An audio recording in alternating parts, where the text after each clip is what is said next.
Assalamualaikum warahmatullahi wabarakatuh. Waalaikumsalam warahmatullahi wabarakatuh. Sehat semua? Alhamdulillah. Hadir ya?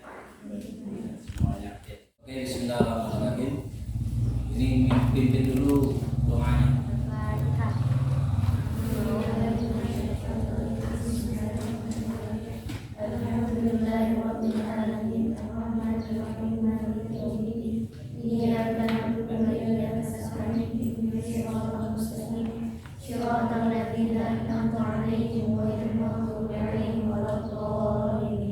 Baiklah, pada kesempatan kali ini, pada pertemuan sebelumnya kita telah membahas masalah kisos dan diat serta kafarah. Pertemuan kali ini kita akan membahas masalah hudud dan hukumnya.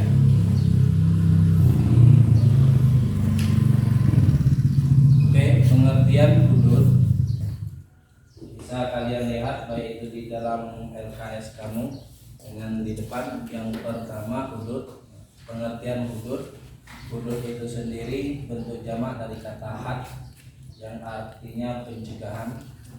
Jadi secara bahasa arti had adalah pencegahan. Kemudian menurut istilah, hudud adalah hukum-hukum pencegahan tertentu yang telah ditetapkan Allah sebagai sanksi hukuman untuk mencegah manusia dari melakukan tindakan kejahatan dan dari pembunuhan dan penganiayaan. Jadi antara pembunuhan dengan penganiayaan itu beda dengan hukuman, jenis hukumannya. Kemudian hudud, pembagian hudud itu sendiri itu ada 5.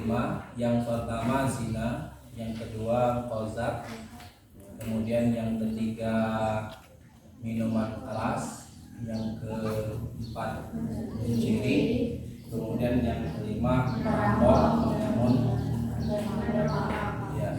merompak. Pada kesempatan kali ini itu kita akan bahas masalah zina. Di sini kata zina merupakan persetubuhan antara laki-laki dan perempuan yang tidak terikat hubungan pernikahan atau perkawinan yang sah. Ini dikategorikan zina. Jadi dalam pepatah mengatakan az-zina huwa ilajuz zakari bi farjin mahramin li'ainihi khalin minasyubha mustahil taw'an. Zina adalah maksudnya kelamin laki-laki ke dalam farji terlarang karena zatnya tanpa ada subhat. Kemudian status hukum zina. Para ulama sepakat bahwa zina tersebut hukumnya adalah haram. Itu termasuk kategori dosa besar.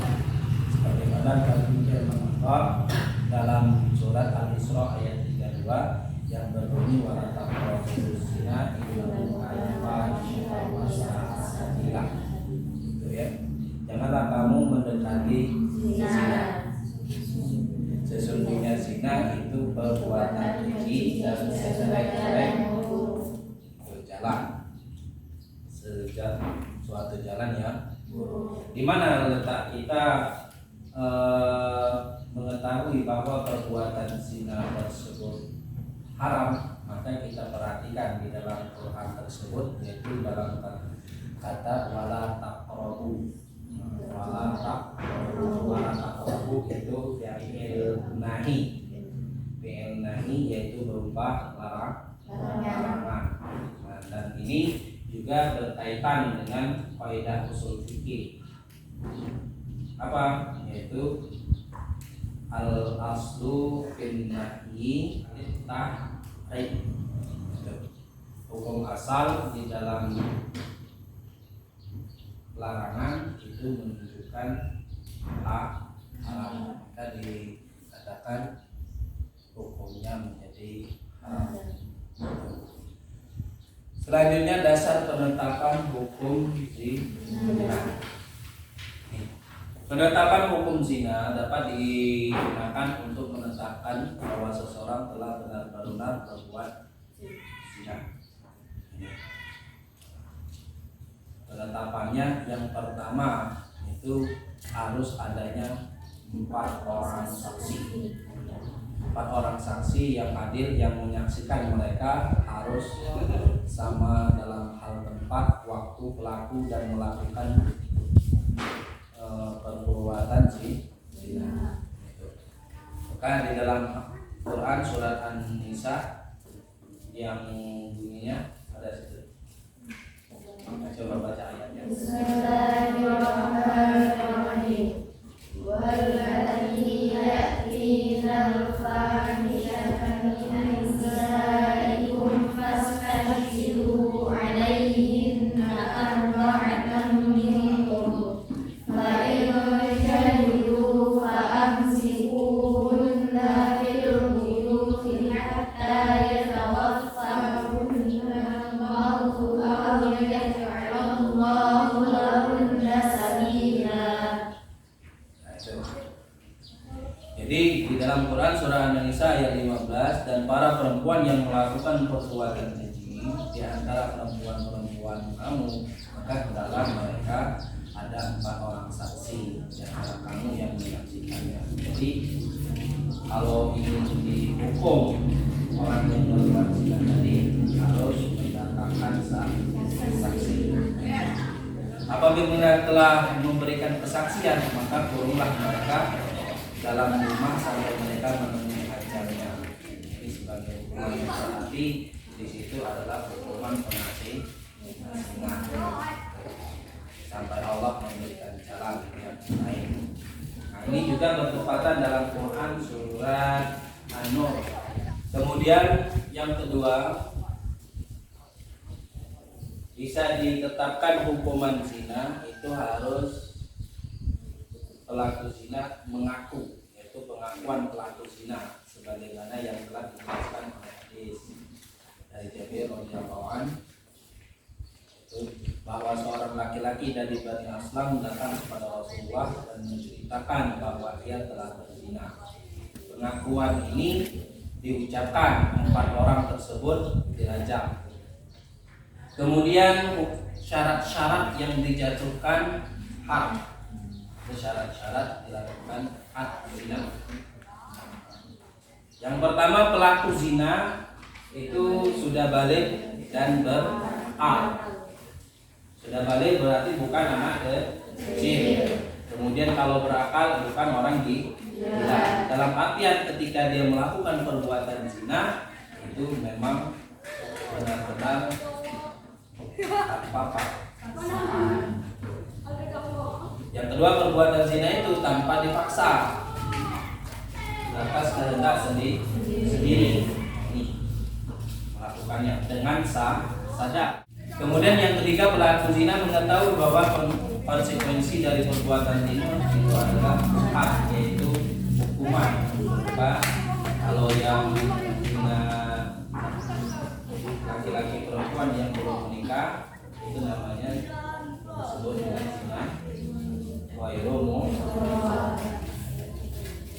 Kemudian yang selanjutnya telah diyakini secara syar'i bahwa pelaku tidak zina benar-benar melakukan perbuatan zina tersebut. Dalam artian setelah mendatangkan saksi dan pengakuan sendiri dan memang benar-benar dari keterangan saksi dia berbuat zina, maka hukuman tersebut dijatuhkan. Kemudian yang selanjutnya macam-macam zina. Zina ini dibagi menjadi 2. Yang pertama zina muhson, yang kedua zina wairomo. Zina muhson itu hukumannya dirajam, sedangkan zina wairomo itu dicambuk 100 kali kemudian dihasilkan. Kalau dicambuk dalam 100 kali itu sesuai dengan Quran surat An-Nur ayat 2. Coba baca.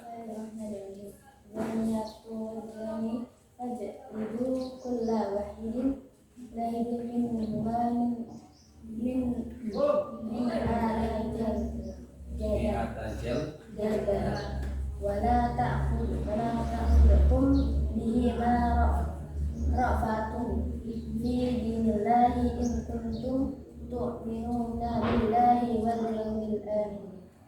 Itu Quran surat An-Nur ayat 22. Itu.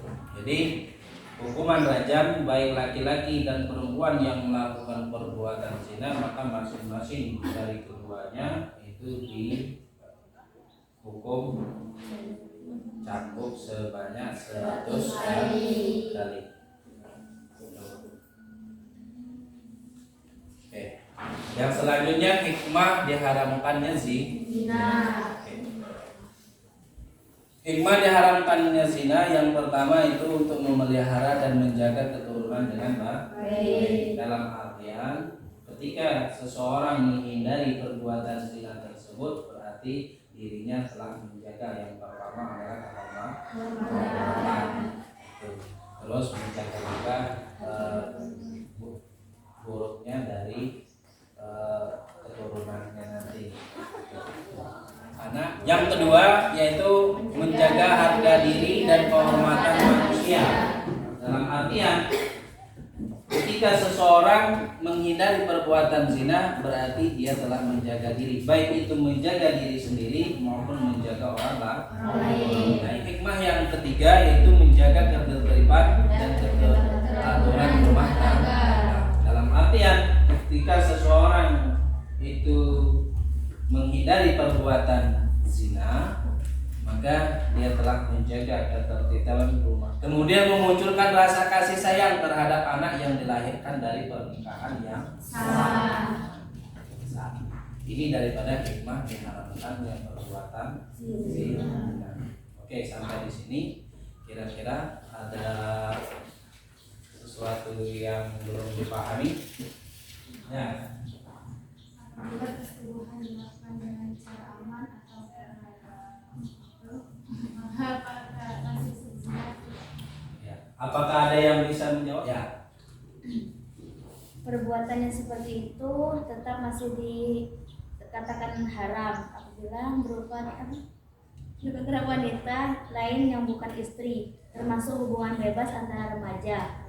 Walaupun iklat hukumnya berupa tercampurnya nasab, iktilat al-nasab dalam hal ini mungkin dapat dihindari, tapi perbuatan tersebut tetap merupakan perbuatan yang diharamkan. Nah, itu untuk perbuatan sih, itu ya. Untuk ini Pak menyuruh kamu memahami lagi pembahasan yang Pak sudah jelaskan tadi. Ini satu kelompok 2 orang ya.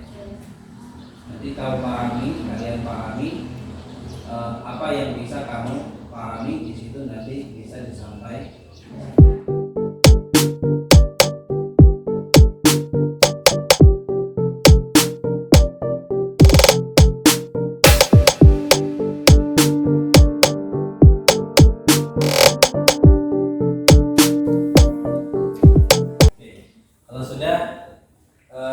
Hasil daripada diskusi kalian silakan disampaikan. Tetaplah di sini. Assalamualaikum warahmatullahi wabarakatuh. Waalaikumsalam warahmatullahi wabarakatuh.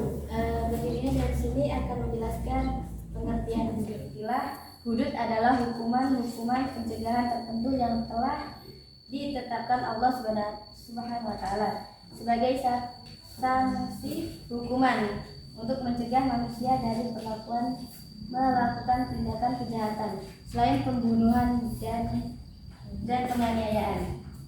Tujuan inti hudud adalah tercapainya kemaslahatan bagi umat manusia berupa terjaganya agama, terjaganya jiwa manusia, terjaganya keturunan, dan terjaganya akal, dan terjaganya harta kekayaan. Hudud berikut ini ada beberapa perbuatan yang termasuk dalam kategori tindak pidana hudud yang akan dibahas, yaitu yang pertama adalah zina, yang kedua qadzaf atau menuduh zina, yang ketiga meminum khamar, dan yang keempat mencuri, dan kelima merampok. Hukuman dalam bentuk had berbeda dengan hukuman dalam bentuk kisos. Karena had merupakan hak Allah Subhanahu wa taala, sedangkan kisos adalah hak manusia sebagai hamba Allah Subhanahu wa taala. Had tidak dapat gugur karena dimaafkan oleh pihak yang dirugikan, sedangkan kisos dapat gugur jika pihak yang dirugikan memaafkan. Sekian penjelasan dari pengertian hudud. Saya akhiri. Wassalamualaikum warahmatullahi wabarakatuh. Waalaikumsalam warahmatullahi wabarakatuh.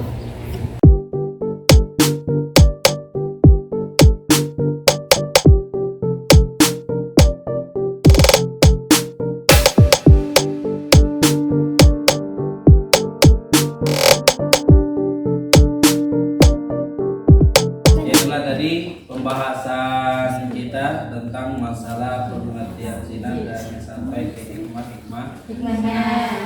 Insya Allah pada pertemuan berikutnya kita akan membahas masalah qazaf, yaitu zina. Ya, sampai di situ kita akhiri. Bismillahirrahmanirrahim. Bismillahirrahmanirrahim.